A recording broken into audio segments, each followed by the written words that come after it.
ഓം ശ്രീ ഗണേശായ നമ. ഓം ശ്രീ ഗണേശ ശാരദാ ഗുരുഭ്യോ നമ.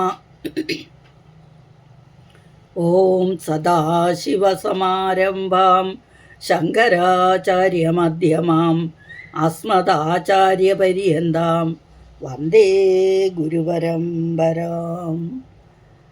ഓം പീതാംബരങ്കരവിരാജിത ശംഖചക്രകൗമോദകീ സരസിജങ്കരുണാസമുദ്രം രാധാസഹായമതിസുന്ദരമന്ദഹാസം വാതാലയേശമനിശം ഹൃദി ഭാവയാമി. ഓം നമോ ഭഗവതേ വാസുദേവായ.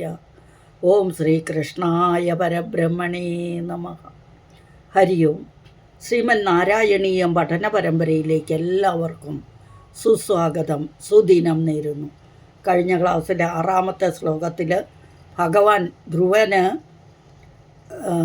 കഠിന തപസ്സനുഷ്ഠിക്കുന്ന ധ്രുവന് ഭഗവാൻ ഗരുഡൻ്റെ മുകളിൽ വന്ന് പ്രത്യക്ഷനായി അനുഗ്രഹം നൽകി എന്ന് കണ്ടു.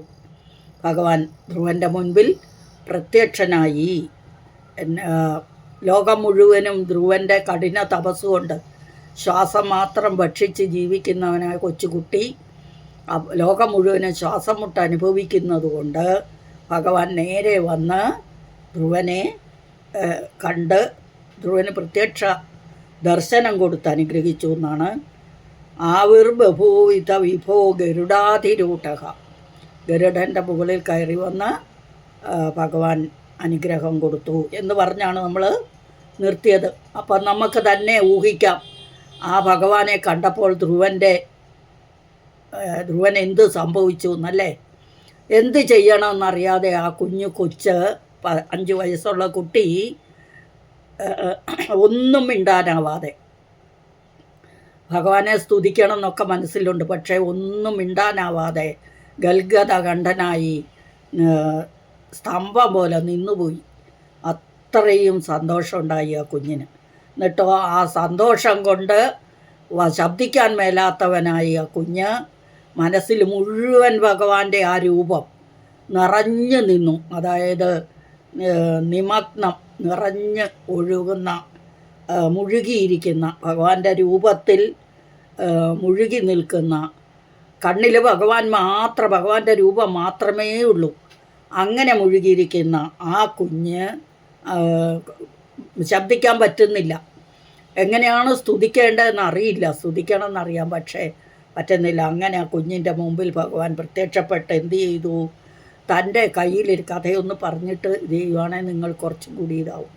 അപ്പോൾ ഭഗവാന്റെ കയ്യിലുണ്ടായിരുന്ന പാഞ്ചജന്യം എന്ന ആ ശംഖു കൊണ്ട് ആ കുഞ്ഞിൻ്റെ കവിളിലൊന്ന് തലോടി. അതായത് ആദരവോടുകൂടി മന്ദമായി തലോടി. ആ തലോടൽ കൊണ്ട് ആ കുഞ്ഞിന് ബോധമുണ്ടായി, ഭഗവാനെ സ്തുതിക്കാനായിട്ട് തുടങ്ങി എന്നാണ് ഇനിയുള്ളത് നമ്മുടെ ഇത്. ആദ്യ 7-ാമത്തെ ശ്ലോകം വായിക്കാം. ത്വദ്ദർശന പ്രമദ ഭാരതരംഗിതം തം ദൃഗ്ഭ്യാം നിമഗ്നമിവ രൂപരസായനേ തേ തുഷ്ടൂഷമാണമവഗമ്യ കപോലദേശേ സംസ്പൃഷ്ടവാൻ അസിതരേണ തഥാദരേണ.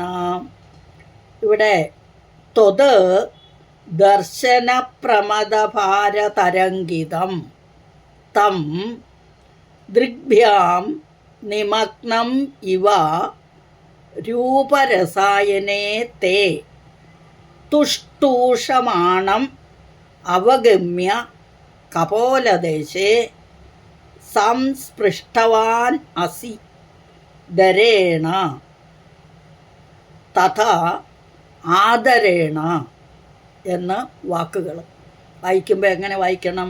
ത്വദ്ദർശന പ്രമദഭാരതരംഗിതം തം ദൃഗ്ഭ്യാം നിമഗ്നമിവ രൂപരസായനേ തേ തുഷ്ടൂഷമാണമവഗമ്യ കപോലദേശേ സംസ്പൃഷ്ടവാനസിതരേണ തഥാദരേണ. ത്വത് ദർശന പ്രമദഭാരതരംഗിതം, അങ്ങയെ ദർശിച്ചതിൽ അല്ലെങ്കിൽ അങ്ങയെ കണ്ടതിൽ കണ്ടതിൻ്റെ അല്ലെങ്കിൽ കണ്ടതിനാൽ പ്രമദഭാര തരംഗിതം, സന്തോഷം കൊണ്ട്, ഭാരം പ്രമദം സന്തോഷമാണ്, ഭാരം അതിൻ്റെ ആധിക്യം, അതിൻ്റെ ശക്തി കൊണ്ട് അല്ലെങ്കിൽ ഭാരം കൊണ്ട്, തരംഗിതം തം, തം എന്ന് പറഞ്ഞാൽ അവനെ, ആരെ, ധ്രുവനെ, തരംഗിതം തരംഗങ്ങളുണ്ടാക്കുന്നു, ഇളകിമറിയുന്ന ഭഗവാനെ കണ്ടതിലുള്ള സന്തോഷ ആധിക്യത്താൽ ഇളകിമറിയുന്ന ധ്രുവനെ എന്നർത്ഥം. ദൃഗ്ഭ്യാം, ദൃഗ്ഭ്യാം എന്ന് പറഞ്ഞാൽ കണ്ണുകൊണ്ട്, ദൃഗ്ഭ്യാം രണ്ട് കണ്ണുകൾ, ആ കണ്ണിൽ നിമഗ്നം ഇവ, നിമഗ്നം എന്ന് പറഞ്ഞാൽ മുഴുകിയിരിക്കുന്നു. എന്താ അതിൽ മുഴുകിയിരിക്കുന്നത്? തേ രൂപരസായനം, തേ അങ്ങയുടെ രൂപരസം, രസായനം, ആ ഭഗവാന്റെ രൂപം മാത്രം ധ്രുവൻ്റെ കണ്ണുകളിൽ, ആ കണ്ണുകളിൽ മുഴുകിയിരിക്കുന്ന ഭഗവാന്റെ രൂപം തിരയടിക്കുന്ന തരംഗിതം, തരംഗം സൃഷ്ടിച്ചിരിക്കുന്നു. എങ്ങനെ? ഇളകിമറിയുന്ന സന്തോഷം കൊണ്ട്, സന്തോഷ ആധിക്യത്താൽ തിര തല്ലുന്ന മനസ്സോടുകൂടിയ ധ്രുവനെ എന്നർത്ഥം. അപ്പോൾ ഭഗവാനെ കണ്ടപ്പം തന്നെ എന്താ ചെയ്യണ്ടേന്നറിയില്ല. അങ്ങനെ തുഷ്ടൂഷമാണം അവഗമ്യ, തുഷ്ടൂഷം സ്തുതിക്കാനുള്ള ഇച്ഛയോടുകൂടിയവനായ ഭഗവാനെ സ്തുതിക്കാനായിട്ട് സന്തോഷമുണ്ട്, സ്തുതിക്കണമെന്ന് മനസ്സിലുണ്ടെങ്കിലും അത് സാധിക്കാത്തവനായി നിൽക്കുന്ന, സ്തബ്ധനായി നിൽക്കുന്ന ആ കുട്ടിയെ, സ്തുതിക്കാൻ ഇച്ഛയോടുകൂടിയവനായ എന്നാൽ സാധിക്കാതെ നിൽക്കുന്ന ആ കുട്ടിയുടെ കപോലദേശേ, കപോലം കവിള്, കവിളിൽ എന്നർത്ഥം, കപോലദേശേ കവിളിൽ സംസ്പൃഷ്ടവാൻ സ്പർശിക്കുന്നവനായി, സംസ്പൃഷ്ടം എന്ന് പറഞ്ഞാൽ സംസ്പർശം, അതായത് സമ്യക്കായി സ്പൃഷ്ടവാൻ ഭഗവാൻ ആ കുഞ്ഞിൻ്റെ കവിളിൽ തലോടി, തലോടി എന്ന് പറഞ്ഞാൽ പതുക്കെ ഒന്ന് തൊട്ടു. എന്തുകൊണ്ട്? എങ്ങനെ? ധരേണ തഥ ആദരേണ, ആദരവോടുകൂടി ധരേണ, ധരം ശംഖാണ്, അതായത് അകം പൊള്ളയായത്, അകം സ്പേസ് ഉള്ളത് എന്നൊക്കെ അർത്ഥം. സ്പേസ് എന്നും ഉള്ളു പൊള്ളയായതെന്നും ഒക്കെ അർത്ഥമുണ്ട് ശംഖിന്.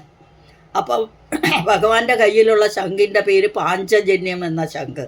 അപ്പം കയ്യിലുള്ള ആ പാഞ്ചജന്യം എന്ന ശംഖു കൊണ്ട് ഭഗവാൻ പതുക്കെ മന്ദം മന്ദം ആ ധ്രുവൻ്റെ കവിളിൽ തലോടി, ആദരേണ, ആദരവോടുകൂടി ഒന്ന് തലോടി. അപ്പോൾ എന്താ ഉണ്ടായെന്നാണ് അടുത്ത ശ്ലോകം. ഈ ശ്ലോകം ത്വദ്ദർശന പ്രമദഭാര തരംഗിതം തം ദൃഗ്ഭ്യാം നിമഗ്നമിവ രൂപരസായനേ തേ.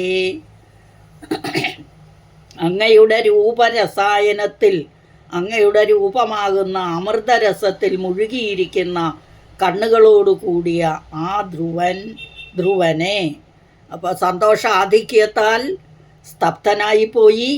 പിന്നെ കണ്ണുകളിൽ മുഴുവൻ ഭഗവാന്റെ രൂപം മാത്രം, എന്ത് ചെയ്യണം എന്നറിയാതെ നിൽക്കുന്ന തുഷ്ടൂഷമാണം അവഗമ്യ, സ്തുതിക്കണം, ഭഗവാനെ സ്തുതിക്കണമെന്ന് ആഗ്രഹമുണ്ടെങ്കിലും അതിനെ അവഗമിച്ചെന്ന് പറഞ്ഞാൽ അത് സാധിക്കാതെ നിൽക്കുന്ന ആ ധ്രുവനെ സംസ്പൃഷ്ടവാൻ കപോലദേശേ ആദരേണ ധരേണ, ധരം കൊണ്ട്, ധരം ഉള്ളുപൊള്ളയായത്, സ്പേസ് ഉള്ളത് എന്നൊക്കെ അർത്ഥം. ആ ശംഖ് കൊണ്ട് പതുക്കെ കവിളിൽ തട്ടി എന്നർത്ഥം. തുഷ്ടൂഷമാണമവഗമ്യ കപോലദേശേ സംസ്പൃഷ്ടവാനസി, സമ്യക്കായിട്ട്, സ്പൃഷ്ടം സ്പർശം, അസി ധരേണ അവൻ്റെ ഭഗവാന്റെ കയ്യിലുള്ള ആ ധരം കൊണ്ട് ആദരവോടുകൂടി ധ്രുവൻ്റെ കവിളിൽ ഒന്ന് തലോടി. ത്വദ്ദർശന പ്രമദഭാരതരംഗിതം തം ദൃഗ്ഭ്യാം നിമഗ്നമിവ രൂപരസായനേ തേ തുഷ്ടൂഷമാണമവഗമ്യ കപോലദേശേ സംസ്പൃഷ്ടവാനസിധരേണ തഥാധരേണ. അങ്ങയുടെ ദർശനം കൊണ്ടുണ്ടായ അത്ഭുതാനന്ദരസം നിറഞ്ഞ, അമൃതരസം എന്നോ അത്ഭുതാനന്ദരസം എന്നോ എന്തു വേണമെങ്കിലും പറയാം, അതുകൊണ്ട് നിറഞ്ഞിരിക്കുന്ന മനസ്സോടുകൂടിയ മനസ്സോടെ അങ്ങയുടെ രൂപസൗകുമാര്യത്തിൽ, ഭഗവാന്റെ ആ രൂപത്തിൽ മാത്രം നിമഗ്നമായ കണ്ണുകളോടുകൂടി സ്തുതിക്കുവാൻ ആഗ്രഹമുണ്ടെങ്കിലും അതിന് കഴിയാത്തവൻ, നമുക്ക് തന്നെ പെട്ടെന്ന് അത്ഭുതം ആശ്ചര്യമൊക്കെ ഉണ്ടാകുമ്പോൾ മിണ്ടാൻ പറ്റില്ല, നമ്മളെ തൊണ്ട വിറയ്ക്കും, ഒന്നും പറയാൻ പറ്റില്ല. അതുപോലെ കഴിവില്ലാത്തവനെ സ്തുതിക്കണം എന്ന് ആഗ്രഹമുണ്ടെങ്കിലും അതിന് കഴിയാത്തവനായി നിൽക്കുന്ന ധ്രുവന് ബോധജ്ഞാനമുണ്ടാകുവാനായി വാത്സല്യത്തോടെ ഭഗവാൻ, അതായത് ധ്രുവന് എന്താ വേണ്ടതെന്ന് ഭഗവാന് ശരിക്കും മനസ്സിലായി. അപ്പം ബോധജ്ഞാനമുണ്ടാകണം. അതിനുവേണ്ടി തൻ്റെ കയ്യിലുള്ള ശബ്ദാത്മകമായ ശംഖിൻ്റെ അത് ശബ്ദം ഉണ്ടാകല്ലേ, ശംഖ് മുഴക്കില്ലേ നമ്മൾ പൂജകളിലൊക്കെ, അതുപോലെ ആ ശബ്ദബ്രഹ്മാത്മകമായ പാഞ്ചജന്യം എന്ന ശംഖിനാൽ അവൻ്റെ കവിൾത്തടത്തിൽ അവിടുന്ന് മന്ദമായി തലോടി, ആദരവോടുകൂടി തലോടി എന്ന് ആദ്യത്തെ ശ്ലോകം. ത്വദ്ദർശന പ്രമദഭാരതരംഗിതം തം ദൃഗ്ഭ്യാം നിമഗ്നമിവ രൂപരസായനേ തേ തുഷ്ടൂഷമാണമവഗമ്യ കപോലദേശേ സംസ്പൃഷ്ടവാനസിധരേണ തഥാധരേണ. അടുത്ത ശ്ലോകം. താവത് അപ്പോൾ എന്നർത്ഥം. ചൊല്ലാം. താവദ്വിബോധ വിമലം വൃണുവന്തമേനം ആഭാഷതസ്ത്വമവഗമ്യ തദീയഭാവം രാജ്യം ചിരം സമനുഭൂയ ഭജസ്വഭൂയഃ സർവോത്തരം ധ്രുവപദം വിനിവൃത്തിഹീനം. ഇവിടെ താവത് വിബോധവിമലം പ്രണുവന്തം ഏനം ആഭാഷത ത്വം അവഗമ്യ തദീയഭാവം രാജ്യം ചിരം സമനുഭൂയ ഭജസ്വ ഭൂയഃ സർവോത്തരം സർവോത്തരം ധ്രുവപദം വിനിവൃത്തിഹീനം. ഇതാണ് വാക്കുകൾ. ചൊല്ലാം. താവദ്വിബോധവിമലം വൃണുവന്തമേനം ആഭാഷതസ്ത്വമവഗമ്യ തദീയഭാവം രാജ്യം ചിരം സമനുഭൂയ ഭജസ്വ ഭൂയഃ സർവോത്തരം ധ്രുവപദം വിനിവൃത്തിഹീനം. ഇവിടെ താവത് എന്ന് പറഞ്ഞാൽ അപ്പോൾ, വിബോധവിമലം വിമലമായ ബോധത്തോടു കൂടിയവൻ. വിമലം എന്ന് പറഞ്ഞാൽ പരിശുദ്ധമായ ബോധം, ജ്ഞാനം തന്നെയാണ്. അപ്പോൾ പരിശുദ്ധമായ ബോധത്തോടു കൂടിയ ആ ധ്രുവൻ എന്ത് ചെയ്യാൻ തുടങ്ങി? പരിശുദ്ധമായ മനസ്സോടുകൂടി പ്രണുവന്തം ഏനം, പ്രണുവന്തം പ്രണമിക്കുന്ന അവനെ, അല്ലെങ്കിൽ സ്തുതിച്ചുകൊണ്ട് നിൽക്കുന്ന അവനെ, പ്രണമിക്കുന്ന സ്തുതിക്കുന്ന എന്നൊക്കെ അർത്ഥം. അവനോട് ആ ഭാഷ പറഞ്ഞു, അല്ലെങ്കിൽ അവനെ അനുഗ്രഹിച്ചു. അപ്പോൾ ആഭാഷത ത്വം അവഗമ്യ. അപ്പോൾ ഇവിടെ എന്താണ്?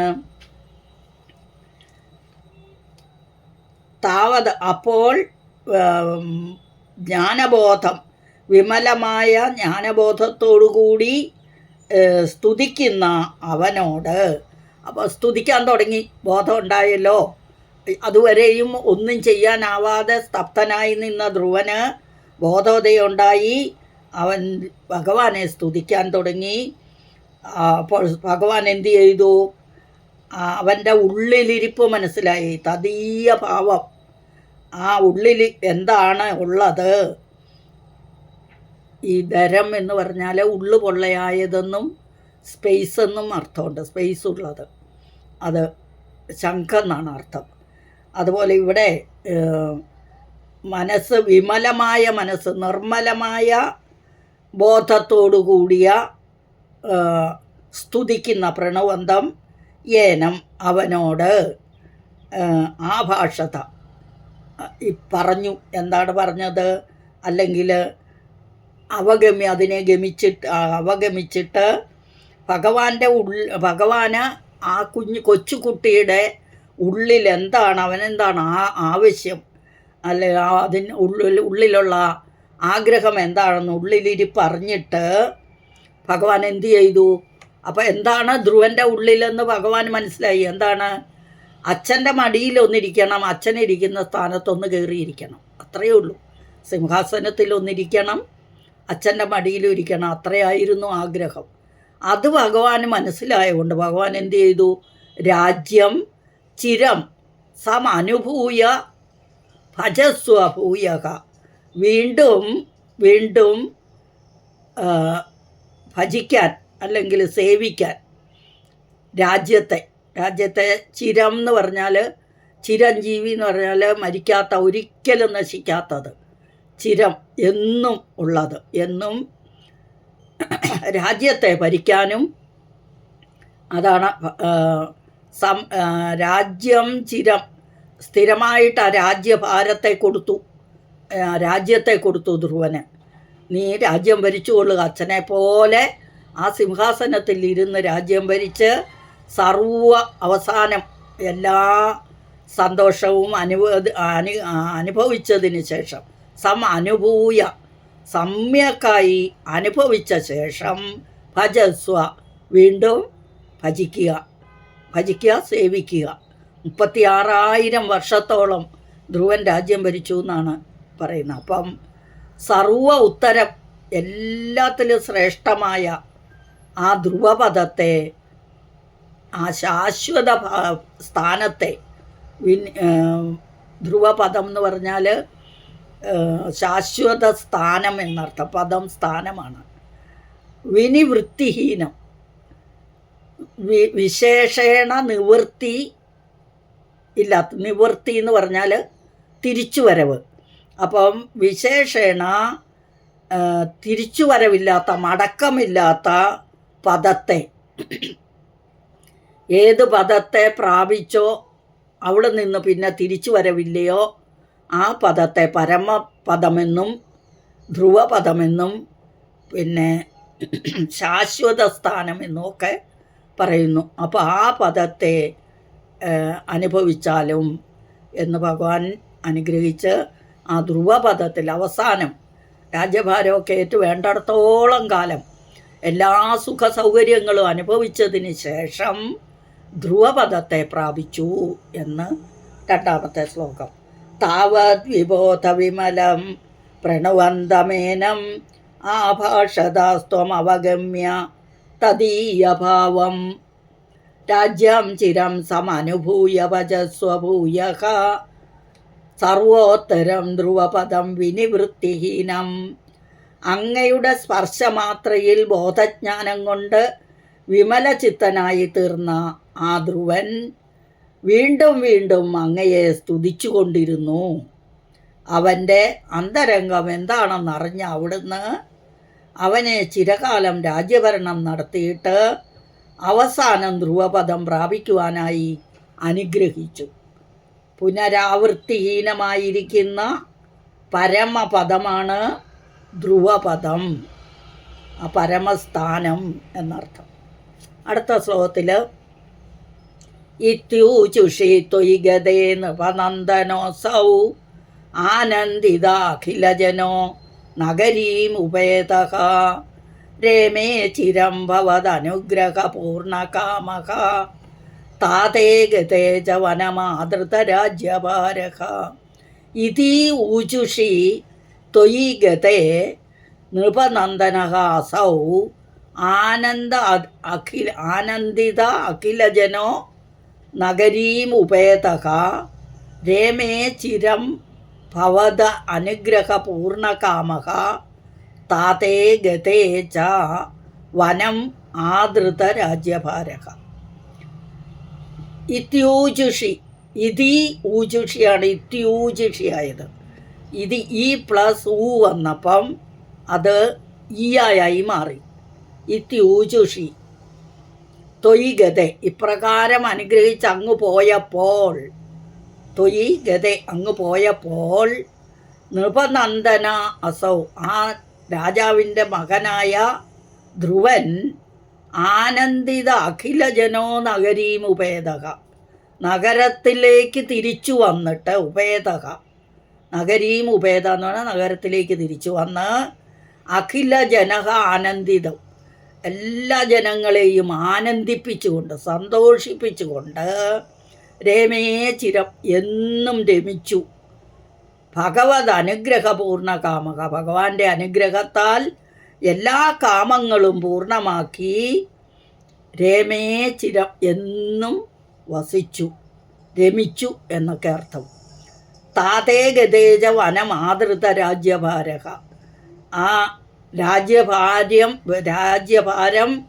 ഏറ്റെടുത്തുകൊണ്ട്, താതേ ഗതേ വനം താതൻ വനത്തിലേക്ക് പോയപ്പോൾ രാജ്യഭാരം ഏറ്റെടുത്തുകൊണ്ട് പൂർണ്ണകാമനായി ഭഗവാന്റെ അനുഗ്രഹത്താൽ രമേ ചിരം രമേ എന്നും വസിച്ചു. അപ്പം എത്ര കാലം വേണോ, എന്ത് ആഗ്രഹിച്ചോ ആ എല്ലാ ആഗ്രഹങ്ങളും പൂർണ്ണമാക്കി ധ്രുവൻ സന്തോഷത്തോടുകൂടി ലോകത്തെ മുഴുവൻ സന്തോഷിപ്പിച്ചുകൊണ്ട് രാജ്യഭാരത്തെ ഏറ്റു സുഖമായി രമിച്ചുവാണു എന്നർത്ഥം. ഇത്യൂചിഷി തൊയ് ഗതേ തൊയ് അങ്ങയാൽ ഗതേ പോയപ്പോൾ നൃപനന്ദനാസൗ ആ നൃപൻ നന്ദനനാകട്ടെ, നൃപൻ രാജാവ്, നന്ദനൻ പുത്രൻ, ആ രാജാവിൻ്റെ മകനായ ധ്രുവനാകട്ടെ, ആനന്ദിത അഖിലജനോ നഗരീമുപേതക അവിടുന്ന് അനുഗ്രഹങ്ങൾ നൽകി അപ്രത്യക്ഷനായതിന് ശേഷം രാജകുമാരൻ തൻ്റെ രാജ്യവാസികളെ ആകമാനം സന്തോഷിപ്പിച്ചുകൊണ്ട്, രമേ ചിരം ഭവദനുഗ്രഹപൂർണ കാമക നഗരിയിലേക്ക് തിരിച്ചു വന്നു. അനന്തരം സ്വന്തം പിതാവ് തപസ്സിനായി വനത്തിലേക്ക് പോയതിന് ശേഷം, അല്ലെങ്കിൽ പോയപ്പോൾ, തന്നിൽ അർപ്പിതമായിരിക്കുന്ന രാജ്യഭാരം, രാജാവില്ലെങ്കിൽ ആ രാജ്യത്തെ ഏൽക്കേണ്ടതാരാണ്? മകനാണ്. അപ്പോൾ ഭഗവാൻ തന്നെ രാജ്യം കൊടുത്തു ഇതായിട്ട്. അപ്പോൾ ആ രാജ്യഭാരം സ്വീകരിച്ച് ഭഗവാന്റെ അനുഗ്രഹത്താൽ സർവ അഭീഷ്ടങ്ങളും സാധിച്ചവനായി വളരെ കാലം സുഖിച്ചു കാണു. അതാണ് ചിരം രമേ, വളരെ കാലം രമിച്ചു കാണു എന്ന് പറഞ്ഞാൽ സുഖിച്ചു കാണു എന്നർത്ഥം. ഇത്യൂജിഷി ത്വയി ഗതേ നൃപനന്ദനോസൗ ആനന്ദിതാഖിലജനോ നഗരീമുപേതക നഗരിയിലേക്ക് ഉപേതക തിരിച്ചു വന്നു. രമേ ചിരം ഭവദനുഗ്രഹ പൂർണ്ണകാമക താതേ ഗതേജ താതൻ അച്ഛനാണ്. അച്ഛൻ ഗതേ വനം, അച്ഛൻ വനത്തിലേക്ക് പോയപ്പോൾ രാജ്യഭാരക ആദൃതക രാജ്യഭാരത്തെ ആദൃത എന്ന് പറഞ്ഞാൽ സ്വീകരിച്ചു, രാജ്യഭാരം ഏറ്റെടുത്ത് സുഖമായി വാണു എന്നർത്ഥം. അവിടുന്ന് അനുഗ്രഹങ്ങൾ നൽകി അപ്രത്യക്ഷനായതിനു ശേഷം രാജകുമാരൻ തൻ്റെ രാജ്യവാസികളെ ആകമാനം സന്തോഷിപ്പിച്ചുകൊണ്ട് നഗരിയിലേക്ക് തിരിച്ചു വന്നു. അനന്തരം സ്വന്തം പിതാവ് തപസ്സിനായി വനത്തിലേക്ക് പോയതിൽ പിന്നെ തന്നിൽ അർപ്പിതമായിരിക്കുന്ന രാജ്യഭാരം സ്വീകരിച്ച് ഭഗവാന്റെ അനുഗ്രഹത്താൽ സർവ്വ അഭീഷ്ടങ്ങളും സാധിച്ചവനായി വളരെ കാലം സുഖിച്ചു വാണു എന്ന് ലാസ്റ്റ് ശ്ലോകം. ഇനി 3 ശ്ലോകം ഒന്നും കൂടി വായിക്കാം. ത്വദ്ദർശന പ്രമദഭാരതരംഗിതം തം ദൃഗ്ഭ്യാം നിമഗ്നമിവ രൂപരസായനേ തേ തുഷ്ടൂഷമാണമവഗമ്യ കപോലദേശേ സംസ്പൃഷ്ടവാൻ അസിധരേണ തഥാധരേണ. അങ്ങയുടെ ദർശനം കൊണ്ടുണ്ടായ അത്ഭുത ആനന്ദരസം നിറഞ്ഞ മനസ്സോടെ അങ്ങയുടെ രൂപ സൗന്ദര്യത്തിൽ നിമഗ്നമായ കണ്ണുകളോടെ സ്തുതിക്കുവാൻ ആഗ്രഹിക്കുന്നുവെങ്കിലും അതിന് കഴിവില്ലാത്തവനായി നിൽക്കുന്ന ധ്രുവന് ബോധജ്ഞാനമുണ്ടാകുവാനായി അതിവാത്സല്യത്തോടെ ശബ്ദബ്രഹ്മാത്മകമായ പാഞ്ചജന്യമെന്ന ശംഖിനാൽ അവൻ്റെ കവിൾത്തടത്തിൽ അവിടുന്ന് മന്ദമായി തലോടി, ആദരവോടെ തലോടി എന്നർത്ഥം. താവത് വിബോധം ദ പ്ലസ് വി വന്നപ്പോൾ അത് ദ്വി ആയി മാറി. താവദ്വിബോധ വിമലം വൃണുവന്തമേനം ആഭാഷദാസ്ത്വമവഗമ്യ തദീയഭാവം രാജ്യം ചിരം സഭനുഭൂയ ഭജസ്വഭൂയഃ സർവോത്തരം ധ്രുവപദം വിനിവൃത്തിഹീനം. അങ്ങയുടെ സ്പർശമാത്രയിൽ ബോധജ്ഞാനം കൊണ്ട് വിമലചിത്തനായിരിക്കുന്ന അവൻ വീണ്ടും വീണ്ടും അങ്ങയെ സ്തുതിച്ചുകൊണ്ടിരുന്നു. അവൻ്റെ അന്തരംഗമറിഞ്ഞ അവിടുന്ന് അവനെ ചിരകാലം രാജ്യഭരണം നടത്തിയിട്ട് അവസാനം ധ്രുവപദം പ്രാപിക്കുവാനായി അനുഗ്രഹിച്ചു. പുനരാവർത്തിഹീനമായിരിക്കുന്ന, തിരിച്ചു വരവില്ലാത്ത എന്നർത്ഥം. അതായത് വിനിവൃത്തിഹീനം, വിശേഷേണ നിവൃത്തി, തിരിച്ചു വരവില്ലാത്ത, മടക്കമില്ലാത്ത എന്നൊക്കെ അർത്ഥം ആയിരിക്കുന്ന പരമപദം ധ്രുവപദം, ആ ധ്രുവപദത്തെ പ്രാപിക്കാൻ അനുഗ്രഹിച്ചു. അടുത്ത ശ്ലോകം ഇത്യൂജുഷി ത്വയിഗതേ നൃപനന്ദനോസൗ ആനന്ദിത അഖിലജനോ നഗരീമുപേദഃ രേമേ ചിരം ഭവദനുഗ്രഹപൂർണകാമഃ താതേ ഗതേ ച വനമാദൃതരാജ്യഭാരഃ. ഇതി ഊജുഷി ത്വയിഗതേ, അങ്ങ് അപ്രത്യക്ഷനായപ്പോൾ ആനന്ദ നൃപനന്ദനൻ ആ ധ്രുവൻ തൻ്റെ അച്ഛൻ കാട്ടിലേക്ക് പോയപ്പോൾ രാജ്യഭാരം ഏറ്റെടുത്തു. നഗരി എല്ലാവരെയും സന്തോഷിപ്പിച്ചുകൊണ്ട് ആനന്ദപൂർണനായി രാജ്യം ഭരിച്ചു, അല്ലേ? ഇത്യൂചിഷി ത്വയിഗതേ നൃപനന്ദനോസൗ ആനന്ദിതാഖിലജനോ നഗരീമുപേദഃ. ഒന്നിച്ചാണ് ആനന്ദിത എന്ന് പറയുന്ന, അഖിലജനോ എന്ന് പറയുമ്പോൾ നൃപനന്ദനോസൗ ആനന്ദ, അങ്ങനെ ആ രണ്ടായ ഒന്നിച്ച് വരുമ്പോൾ വായായി തീരുന്നുണ്ട് അവിടെ. അപ്പം അതുകൊണ്ട് നൃപനന്ദനോസൗ ആനന്ദിതാഖിലജനോ എന്ന് വായിക്കുക, അല്ലെങ്കിൽ നൃപനന്ദനോസൗ ആനന്ദിത, വാ വരും അവിടെ. രേമേ ചിരം ഭവദനുഗ്രഹ പൂർണ്ണകാമഃ, അവിടെയും വേണമെങ്കിൽ പൂർണ്ണകാമസ്താതേ, സായുടെ സൗണ്ട് വരും. കാമഹ താതേ എന്നെടുത്ത ഒന്നും കൂടി ഇതായിരിക്കും, കാരണം ചൊല്ലേണ്ടത് ഒന്നിച്ചാണ്. ഭവദനുഗ്രഹ പൂർണ്ണകാമസ്താതേ ഗതേച എന്ന്. പക്ഷേ തിരിച്ചും പിരിച്ചും വായിക്കാം. കാമഹ എന്നവിടെ വിസർഗം കൊടുത്തിട്ട് താതേ ഗതേജ വനമാതൃത രാജ്യഭാരാന്ന്. അപ്പോൾ അവിടുന്ന് അനുഗ്രഹങ്ങൾ നൽകി അപ്രത്യക്ഷനായതിന് ശേഷം രാജകുമാരൻ തൻ്റെ രാജ്യവാസികളെ ആകമാനം സന്തോഷിപ്പിച്ചുകൊണ്ട് നഗരിയിലേക്ക് തിരിച്ചു വന്നു. അനന്തരം സ്വന്തം പിതാവ് തപസ്സിനായി വനത്തിലേക്ക് പോയപ്പോൾ തന്നിൽ അർപ്പിതമായിരിക്കുന്ന രാജ്യഭാരം സ്വീകരിച്ച് ഭഗവാന്റെ അനുഗ്രഹത്താൽ സർവ അഭീഷ്ടങ്ങളും സാധിച്ചവനായി വളരെ കാലം സുഖിച്ചുവാണോ എന്ന് ഇന്നത്തെ ക്ലാസ് ഇതുകൊണ്ട് ഇവിടെ കഴിഞ്ഞു. അടുത്ത ക്ലാസ്സിൽ വരും വരേക്കും ഹരി ഓം നാരായണ സകലം ശ്രീകൃഷ്ണ അർപ്പണമസ്തു. ഒരു കാര്യം, ധ്രുവസ്തുതി അത് ഇതിൽ പറഞ്ഞു. ഇവിടെ പ്രണുവന്തമേനം എന്ന് മാത്രമേ മേൽപ്പത്തൂർജി പറഞ്ഞിട്ടുള്ളൂ. താവത് വിബോധ വിമലം വൃണുവന്തമേനം, അത് മാത്രമേ പറഞ്ഞിട്ടുള്ളൂ. നല്ല ഇതായിട്ട് ധ്രുവൻ ആ ശംഖു കൊണ്ട് തലോടിക്കഴിഞ്ഞപ്പോൾ ധ്രുവൻ സ്തുതിക്കുന്നുണ്ട്. ആ ധ്രുവസ്തുതി 4-ാം സ്കന്ധത്തിൽ 9-ാമത്തെ അധ്യായത്തിൽ 6 മുതൽ 17 വരെയുള്ള ശ്ലോകങ്ങളിൽ വിശദീകരിച്ച് നല്ല ഇതായിട്ട് വിവരിച്ചിട്ടുണ്ട് വ്യാസമഹർഷി. അപ്പോൾ അത് ഭാഗവതം അറിയുന്നവർ, അവിടെ പോയി അല്ലെ പഠിച്ചവർ ഒന്നും കൂടി വായിച്ചു നോക്കുക. അർത്ഥം പറഞ്ഞു തരണമെന്ന് ആഗ്രഹമുണ്ട്. പക്ഷേ ഇതിൽ മുഴുവൻ റെക്കോർഡൊന്നും ആവില്ല. വളരെ ബുദ്ധിമുട്ടിയാണ് ഇത്രയും ഞാൻ ചെയ്യുന്നത്. അതുകൊണ്ട് എപ്പോഴെങ്കിലും സമയം കിട്ടുമ്പോൾ ധ്രുവസ്തുതി നമുക്ക് വായിച്ചർത്ഥം പറഞ്ഞ് പഠിപ്പിച്ചു തരാം. അതുവരേക്കും സകലം ശ്രീകൃഷ്ണാർപ്പണമസ്തു. കായേന വാചാ മനസേന്ദ്രിയർവാ ബുദ്ധ്യാത്മനാ വാ പ്രകൃതേ സ്വഭാവാത് കരോമി യദ്യ സകലം പരസ്മൈ നാരായണായേതി സമർപ്പയാമി.